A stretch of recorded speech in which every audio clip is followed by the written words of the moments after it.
좋은 일이 생기면 자랑하는 것은 사람의 본성입니다. 자랑거리가 생기면 자랑하고 싶죠. 자녀가 좋은 대학에 가게 되면 자랑하고 싶고요. 좋은 회사에 입사하게 되면 자랑하고 싶습니다.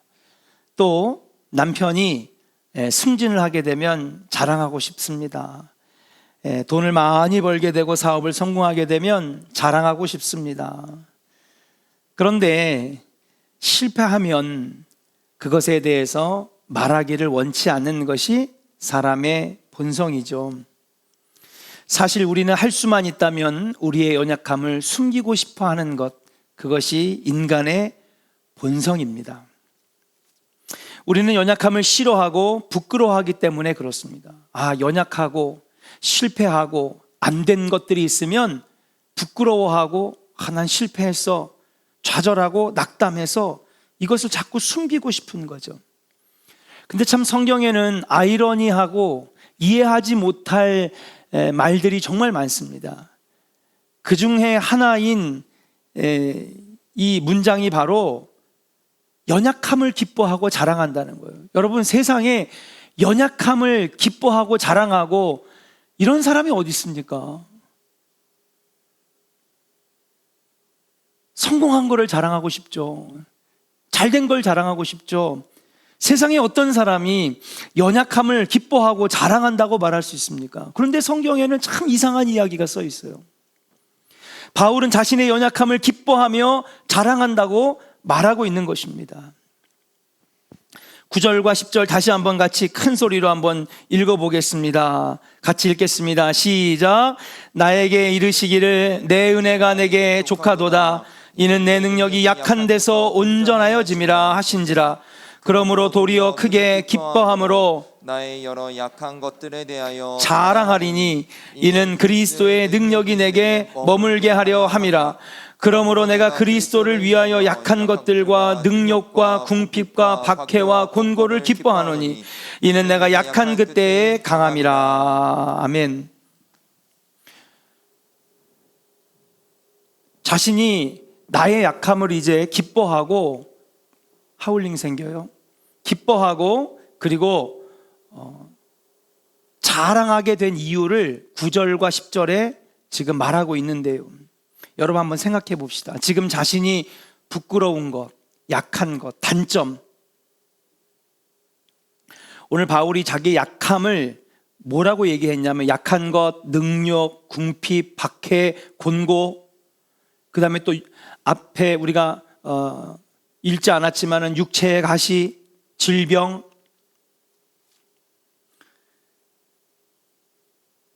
이것들을 자랑하고 기뻐한다 그랬어요. 자, 그러면 여러분들의 약점을 한번 생각해 봅시다. 저의 약점도 한번 생각해 볼게요. 그리고 이 문장에다가 한번 이렇게 넣어 보세요.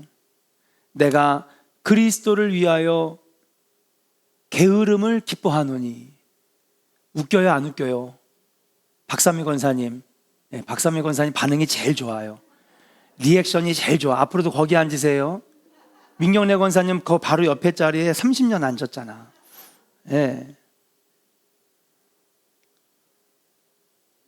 여러분 생각해 보세요. 지금 내가 그리스도를 위하여 찢어지게 가난함을 기뻐하노니 참 말이 안 되잖아요, 여러분. 내가 그리스도를 위하여 우울증을 기뻐하노니, 여러분 이게 말이 됩니까, 여러분? 근데 사도 바울은 지금 이렇게 문장을 쓰고 있는 거예요. 바울은 그렇게 했습니다. 어떻게 그런 고백을 할 수 있을까? 이 문장이 성경 안에 들어갔다는 건 여기에 영적 비밀이 있다는 것이고 영적 교훈이 들어가 있다는 것이죠. 사도 바울은 그렇게 지금 말하고 있습니다. 왜 그럴까요? 오늘 9절과 10절의 말씀을 종합해 보면 연약함의 유익을 깨달았기 때문입니다. 한번 따라합시다. 연약함의 유익을 깨달았습니다. 아니, 약점의 유익이 어디 있어? 성공한 거에 강점이 있고, 그 다음에 잘된 것에 유리함이 있고, 돈 많이 벌고 자녀들이 잘된 것에 어드밴티지가 있는 거지, 약한 것에 무슨 유익이 있어? 근데 사도 바울은요, 연약함에 유익이 있다라고 하는 걸 깨달으니까 이게 기쁜 거예요. 자랑할 수 있는 거예요. 그래서 사도 바울은 연약함은 더 이상 숨기고 부끄러워해야 할 약점이 아니라 오히려 자랑해야 할 나의 유익과 강점이 되었다고 지금 고백하고 있는 것입니다.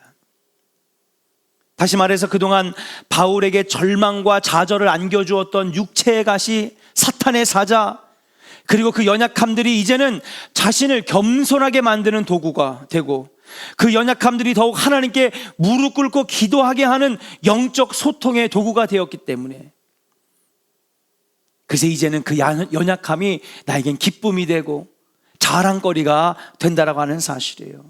한번 따라 합시다. 연약함은 겸손하게 만드는 도구, 기도하게 하는 도구. 믿으십니까? 깨달으십니까? 이게 깨달아지니까는요, 그동안에 숨기고 싶고 알리고 싶지 않고, 여러분 담임 목사가 맨날 골골대고 아프면요 얼마나 배기 싫은지 알아요? 예. 성도들이 걱정해 주는 것 같지만 속으로는 에이, 목사님이 능력의 종이고 기도하는 목사인데 맨날 아프고 그래. 은혜가 안 되는 거예요. 그러니 사도 바울은요 전 세계를 상대로 선교하는 주의 종인데 얼마나 숨기고 싶었을까요? 그죠?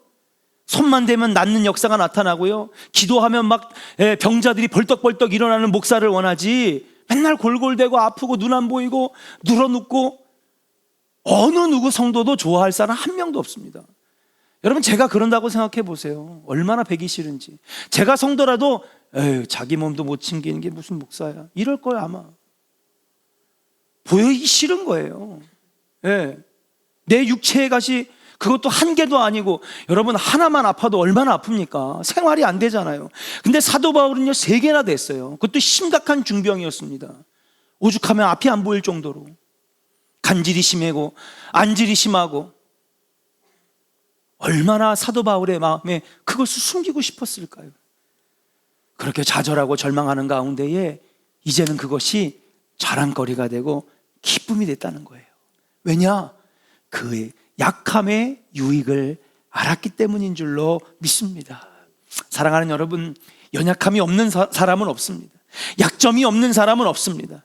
그러나 그 약점이 여러분들에게는 겸손하게 만드는 도구가 되고 하나님과 영적으로 소통하는 영적 소통의 도구가 되기를 주의 이름으로 간절히 축원합니다. 그러면 연약함은 이제 부끄러움이 아니라, 연약함은 나에게 선물이 되고 은혜가 되고 하나님을 만나는 영적 축복의 통로가 될 줄로 믿습니다. 그 연약함을 그렇게 해서 여러분들이 극복해 나가는 이 영적 놀라운 변화가 여러분 삶에 나타났으면 좋겠다.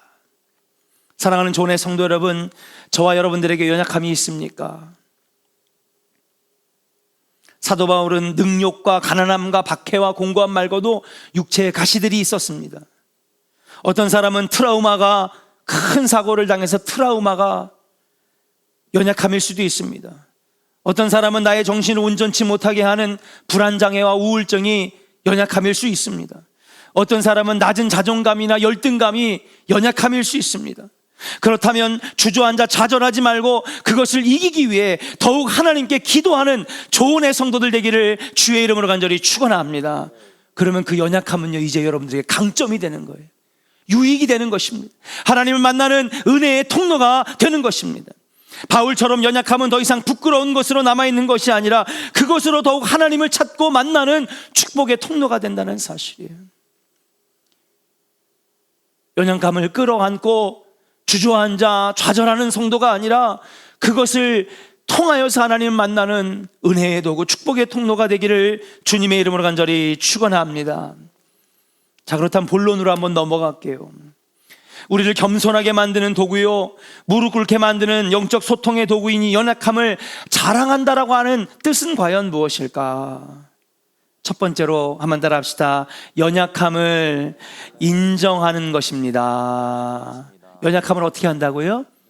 인정하는 거예요. 자, 연약함이 여러분들에겐 영적 선물이 되고 영적 소통의 도구가 되고 축복의 통로가 되려면 어떻게 해야 되느냐? 먼저 내 약함을 인정할 줄 알아야 되는 거예요. 인정하는 데서부터 시작되는 것입니다. 자신의 약함을 부인하거나 무시하거나 숨기거나 위장하는 것이 아니라 자신에게 있는 연약함을 현실로 받아들이고 인정하는 것입니다. 그것은 결코 부끄러운 일이 아닙니다. 오히려 연약함이 있는데도 없는 척하며 숨기는 것이 더 연약한 모습이고 부끄러운 모습이라고 하는 사실이에요. 한국 사람들은 특이한 문화가 있습니다. 뭐냐? 연약한 모습을 보이는 것을 금기시하고 있어요. 야, 울지 마. 남자가 우는 거 아니야. 뭘 그런 걸 가지고 울고 그래. 남자는 태어나서 딱 3번만 우는 거야. 안요셉 전도사님, 지금까지 몇 번 울었어요? 수없이 울었습니다. 그렇죠. 네, 수없이 울었다.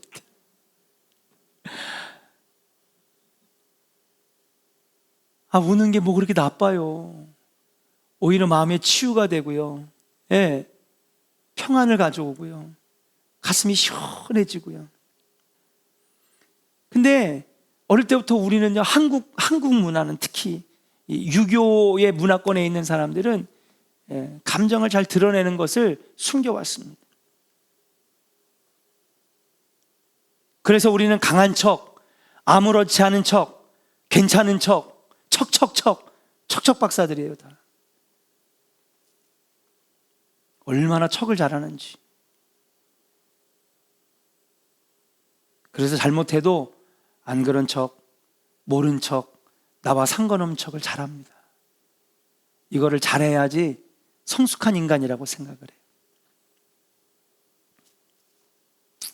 사랑하는 조언의 성도 여러분, 그러나 자신의 연약함을 인정할 줄 알 때에 오히려 그때부터 가능성의 문이 열리고 문제 해결의 문이 열려지게 되는 줄로 믿습니다. 그래, 나 이거 연약해. 그러니까 이거 극복해야 돼. 나 이게 문제야. 이거 돌파해야 돼. 나 이거 어려워. 그러나 이걸 이겨내야 돼. 내 힘으로는 안 돼. 그러니까 기도해야지. 말씀 붙들어야지. 하나님께 도와달라고 기도해야지. 연약함을 인정하는 그 순간부터, 그때부터 발전의 길이 열리고 문제 해결의 문이 열려지게 되는 줄로 믿습니다. 사도 바울은요, 숨기고 싶었어요. 그도 목회자였고 선교사였고 능력의 종이었습니다. 어느 누구보다도 자신의 약함을 숨기고 싶어 했을 것입니다. 그러나 그것을 인정하고 오히려 하나님께 부르짖을 때에 이 연약함이 나에게는 겸손하게 만드는 도구고 하나님을 더 의지하게 만드는 하나님께서 주신, 그래서 여러분 앞절에 보면 하나님께서 내게 주신 육체의 가시라고 고백하잖아요. 누가 주셨다고요? 하나님 주신 거예요. 그때 사도 바울은 그때부터 더욱 능력의 종으로 하나님 앞에 나아가게 되었는 줄로 믿습니다. 우리 조언의 성도들도 나의 연약함을 인정하고 오히려 극복하려고 노력할 때에 더 앞으로 발전하고 나아가는 믿음의 성도가 다 될 줄로 믿습니다. 두 번째, 연약함을 자랑한다라고 하는 것은 어떤 의미가 있습니까? 따라합시다. 연약함에 대하여 감사한다는 뜻입니다. 연약함에 대해서 뭐 한다고요? 감사한다는 것입니다. 감사한다. 여러분, 이것은 쉬운 일은 아니지만은 아까 이 연약함에 대한 영적 깨달음이 깨달아지고요, 그냥 설교를 통해서 그런가 보다가 아니라 내가 진짜 내 마음과 몸으로 체험하는 거예요. 내가 연약해보고 쓰러져도 보고 좌절해도 보고 실패해도 보고 그렇게 했는데 그것 때문에 내가 하나님께 더 무릎 꿇게 되고 더 연약함을 인정하고 하나님을 더 깊게 만나게 되는 영적 체험을 한 사람들에게 오는 깨달음이에요. 그러니까 이제 뭐가 나와요? 감사가 나오는 거예요. 하나님, 그래서 나에게 이 연약함을 주셨군요. 사도 바울은 지금 이걸 깨달으니까 감사하게 된 것입니다. 감사하니까 뭐예요? 기쁜 거죠, 여러분. 그 연약함, 나에게 연약함이 그전엔 창피한 거였고요, 숨기고 싶은 거였고요, 드러내고 싶지 않은 거였고요, 가능하면은 다른 사람들이 몰랐으면 하는 거였는데 이제 그것이 하나님께서 내게 주신 것이요, 그것을 통하여 하나님을 더 깊게 만나는 영적 체험이 되니까 이제 기쁜 거예요. 감사하게 되는 거예요. 나의 연약함을 하나님께서 능력과 복의 통로로 사용하신다는 사실을 믿을 때에 이게 가능해진다라고 하는 사실이에요. 설교를 듣고 그런가 보다. 여러분 절대 깨달아질 수 없어요. 내가 체험해야 되는 거예요.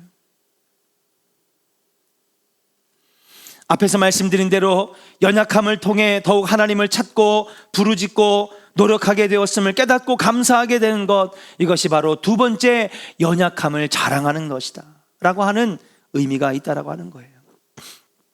사랑하는 여러분, 신앙생활하면서 언제 하나님을 찾을까요? 물론 아주 성숙한 신앙생활 하시는 분들이 있어요. 네, 이런 분들은 언제냐?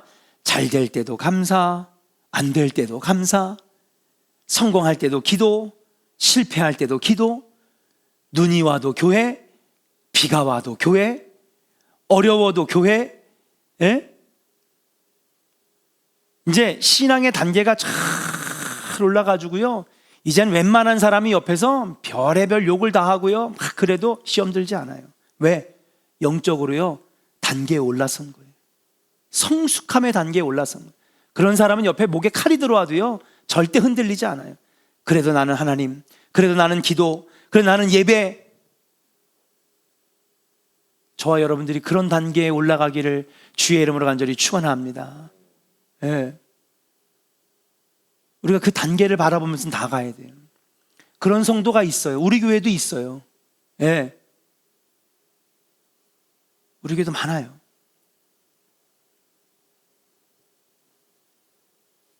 그런데 대부분 그런 영적 성숙의 단계에 올라가서 성화를 거듭하는 단계에 올라가기 전까지는 어떠냐? 하나님을 항상 찾지는 않아요. 예. 그럼 언제 하나님을 많이 찾을까? 여러분, 사업이 잘 될 때 하나님 찾을까요? 비즈니스 때문에 바쁠 때 하나님 찾을까요? 통계적으로 보면 실패하고 넘어질 때 하나님 더 찾아요. 예.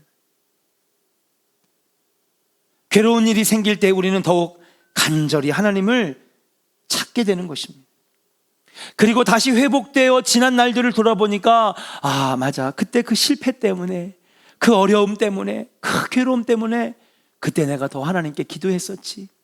그때 하나님을 더 영적으로 깊이 만났지. 내가 그 실패 때문에 하나님을 더 깊이 만났지. 나중에 내 삶을 돌아보니까 깨달아지는 거예요. 그리고 보니까 그게 하나님 주신 거였어. 그게 하나님 주신 거였어. 그때는 괴로워서 아무 생각도 안 나고 아무런 깨달음도 없었는데 지나고 보니까 그것이 하나님이 내게 주셨어. 지금 사도 바울이 그러는 거거든. 깨달아 보니까 그때 그 육체의 가시들 하나님 주신 거였어. 그러니까 영적으로 기뻐지는 거예요. 감사한 거예요. 성경에 성공한 인물들 보세요. 실패 없는 인생이 어디 있어요? 다 실패자죠. 근데 그 실패 때에 하나님을 부르짖고 찾게 되니까 영적으로 깊이 만나서 그 다음에 새롭게 주어지는 세컨 찬스, 두 번째 기회 때는 하나님께서 놀랍도록 세워주시고 사용하여 주셨는 줄로 믿습니다. 저희 교회 많은 신방전사님들이 다녀가셨어요. 이영란 전도사님 어떻게 경기신학교 들어가셨어요? 그랬더니 이제는 다 아는 얘기잖아요. 우리 남편이 맨날 술 먹고 참 괴롭히고 어렵게 하니까 돌파구가 필요했던 거예요. 이대로 집에 있다가 내가 숨 막혀 죽겠다. 신학교를 가자. 하나님께서 인도해 주셨어요. 42살에 경기신학교 들어가가지고 첫 사역지가 우리 교회였어요. 이제는 다 간증하잖아요. 지금은요, 여러분, 남편 집사님이 30년 알코올 중독이 싹 끊어져서 술 한 모금이나 혀 한 끝에도 안 돼요. 하나님의 은혜인 줄로 믿습니다. 예, 그때 너무 괴로워가지고 도망도 가보고 기도원에도 올라가보고 금식도 해보고 부르짖어 간절히 찾았는데 지나고 보니까 그것 때문에 주님 일 하게 됐고, 그것 때문에 남편 위해서 기도하게 됐고, 남편의 알코올 중독이 끊어지고. 황소연 전사님, 신학교 어떻게 가서 전도사님 되셨어요? 그랬더니 제가요 그 있잖아, 명랑한 목소리. 제가요 어린이집을 10년을 했는데 쫄딱 망했어요. 여러분, 그분이 어린이집 잘 돼가지고 막 어린이집 3개, 유치원 4개 막 했으면 전도사 됐을까요? 쫄딱 망해서 빚더미에 앉으니까 주님께 부르짖은 거예요. 하나님, 주신다 그랬잖아요. 복 주신다 그랬잖아요. 근데 왜 실패를 주시는 거예요? 막 부르짖다가 주님 만났어. 신학교 가서 지금은 쓰임받는 전도사가 됐어요. 이영란 전사님하고 이승미 전사님 사이에 계셨던 분, 전사님 지금 이름이 잘 기억해. 전사님 어떻게 신학교 왔어요? 남편 공장에서 남편 일 도와주다가 칼날이 그 프레스가 찍는데 거기에 손가락 3개가 들어가가지고, 여자분이 손가락 3개가 끊어진 거예요. 잘라진 거예요. 여러분, 여자에게 이 육체란 얼마나 중요한 겁니까? 이게 끊어지니 여러분 얼마나 마음이 괴로워요. 근데 그 육체에 막 손가락이 끊어지는 그 아픔 속에서 하나님 찾는 거예요. 괴로울 때 하나님 찾는 거예요. 막 부르짖다가 하나님 사명 주시고 은혜 주셔서 신학교 보내셔서 하나님 사역자 만드시는 거예요. 사랑하는 여러분, 연약함을 주시는 데에는 하나님의 섭리가 들어있어요. 저와 여러분들이 그 섭리를 깨닫고 그 연약함 속에서 파묻혀서 헤어나오지 못하는 자가 아니라 그것을 통하여 더 하나님을 깊게 만나는 영적 체험의 역사가 저와 여러분들의 삶에 있기를 주의 이름으로 간절히 축원합니다. 그리고 돌아보니 하나님이 그때 그래서 이렇게 어려움 주셨구나. 근데 거기에 그냥 그대로 주저앉아서 원망만 하면요, 우리는요 평생 신앙생활에 한 걸음도 발전이 없는 거예요.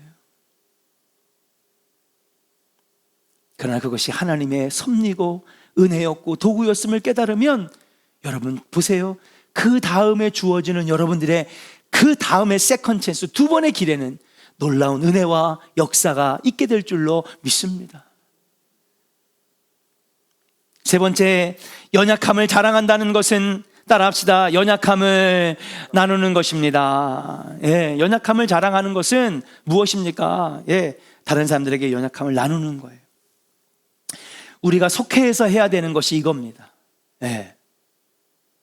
밥그릇이 뭐냐, 국그릇이 뭐냐, 커피잔은 어디 거냐, 영국에서 넘어왔어, 이런 얘기 하는 게 아니라, 내가 이런 어려움이 있는데 기도해 주세요 집사님.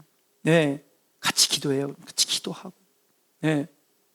우리 남편 마음이 열려져서 지금은 자꾸 교회 못 가게 핍박하는데 핍박이 끊어지게 하여 주시옵소서. 핍박이 끊어지고, 다음엔 우리 남편이 이제 교회 가는 건 인정해 주니 남편의 마음이 열려가지고 교회 나오게 기도해 주세요. 기도하고. 어려운 이야기들, 연약함들을 서로 나누는 거죠. 자꾸 숨기고 쉬쉬하고 아닌 척하는 것이 아니라 솔직히 연약함을 드러내고 기도를 요청하는 거예요. 그러면 다른 지체들이 함께 마음을 모아 합심하여 간절히 기도해 줍니다. 그럴 때에 치유가 일어나고 변화가 일어나고 역사가 나타나는 놀라운 은혜가 있게 된다라고 하는 사실. 숨기고 감추면 골마 터집니다. 문제가 되는 것입니다.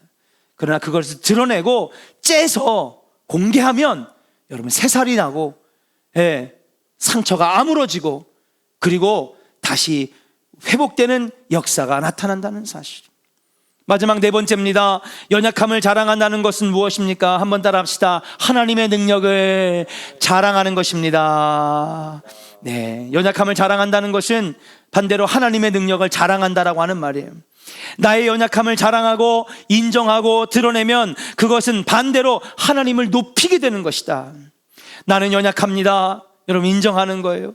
그 연약함 때문에 하나님의 은혜가 있었다고 고백할 때에, 하나님 위대하신 분이구나. 난 연약해서 쓰러지는데 하나님을 의지했더니, 연약함을 인정하고 하나님께 부르짖었더니 아버지가 그것을 통하여 은혜 주셨다고, 해결해 주셨다고 하나님의 능력이 드러나게 되는 것입니다.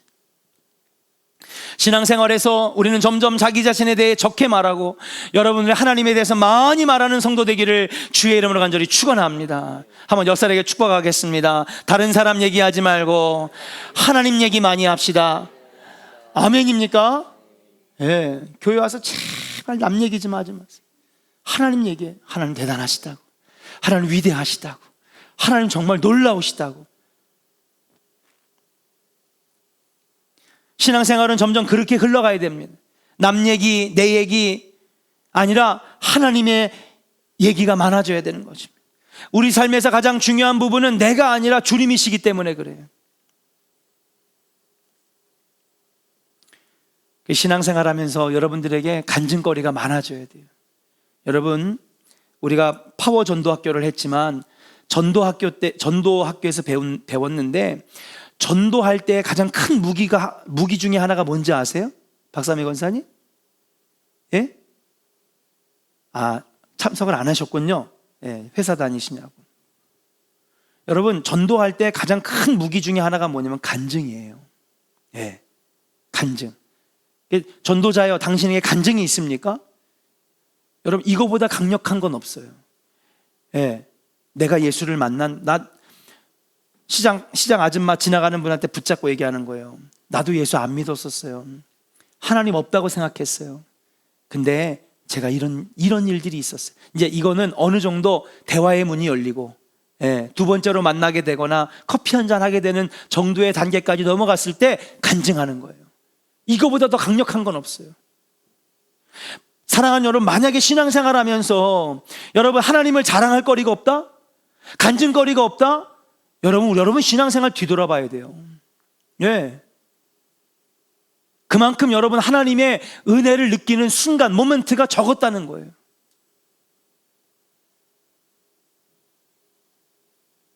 신앙생활하면서 하나님을 자랑할 게 없다, 간증할 게 없다, 신앙생활하는 동안에 체험 없는 신앙생활을 했다라고 하는 증거예요.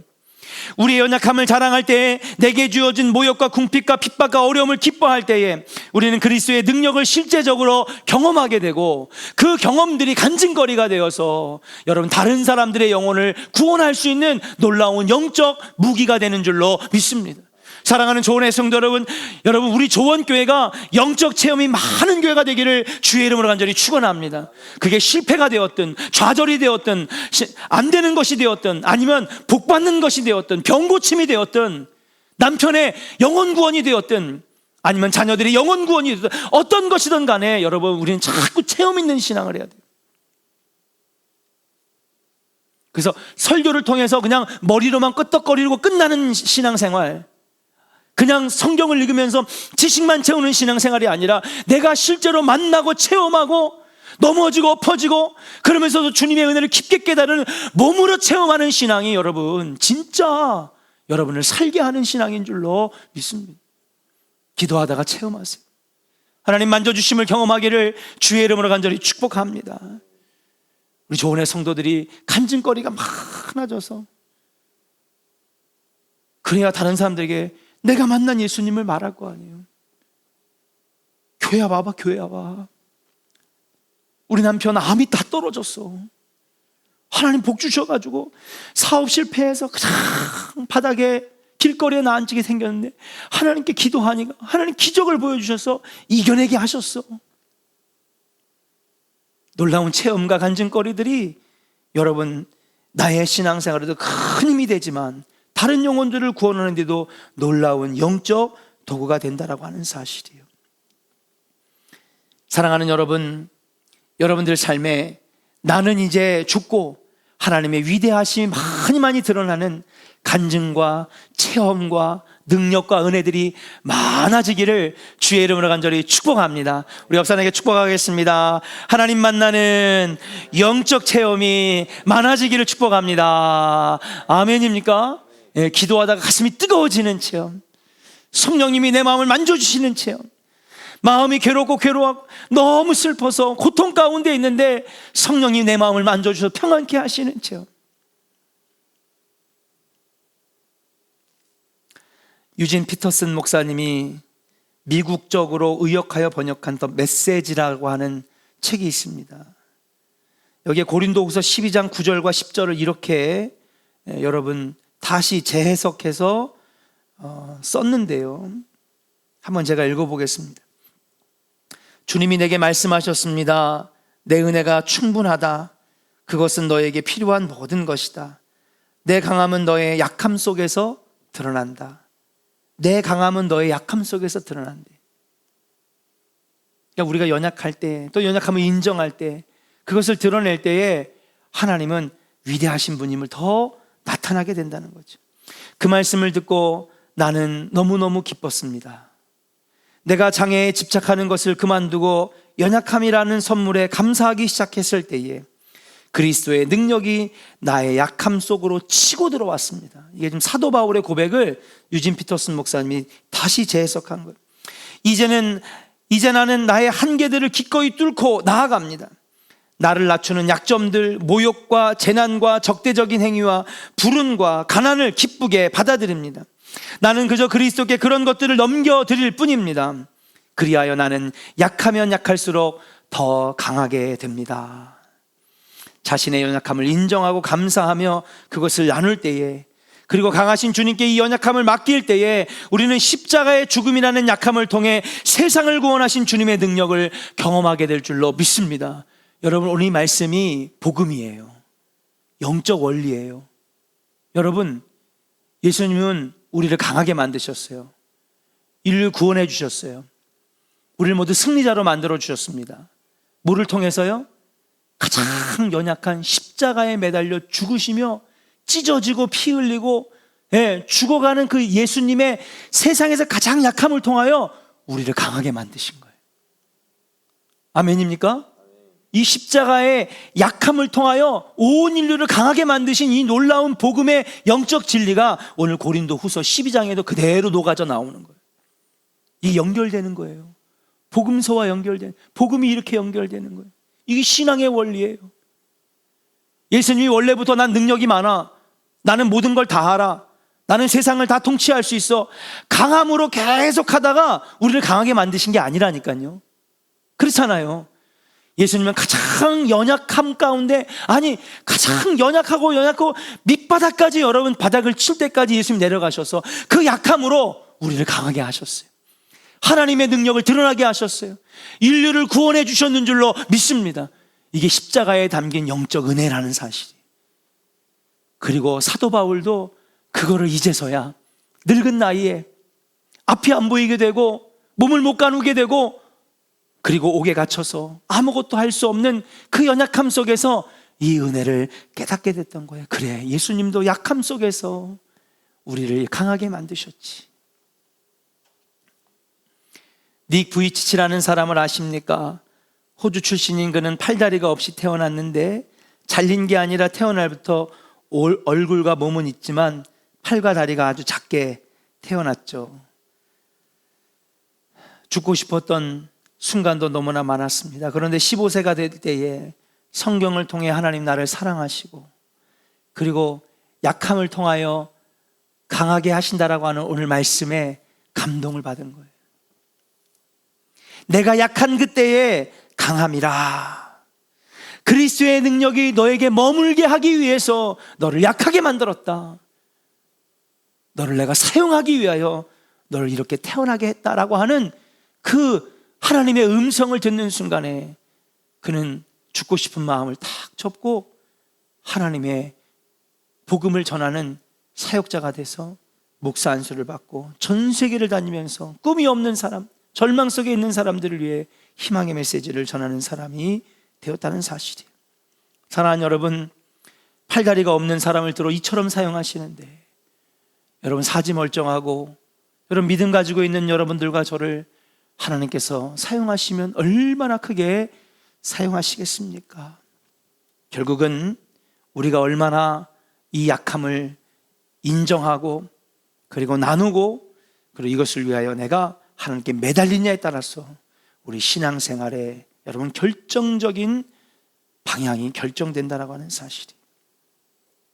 사랑하는 조언의 성도 여러분, 약할 때에 하나님의 위대하심이 여러분 삶 속에 나타나기 시작할 줄로 믿습니다. 한번 따라합시다. 내가 약할 때에 하나님이 내 안에서 역사하십니다. 아멘입니까?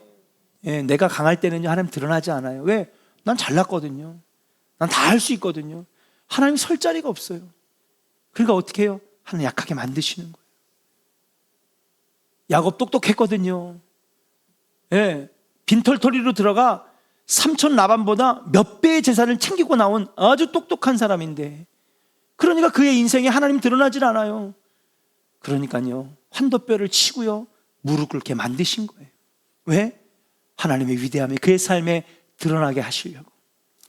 여러분, 이 비밀을 오늘 알았으니 여러분, 연약할 때 절대 좌절하지 말고 그 연약함을 놓고 기도하여서 우리 하나님 깊게 만나는 우리 정원의 성도들 다 되시기를 주의 이름으로 간절히 축복합니다. 우리 약할 때 강함 대신에 우리 함께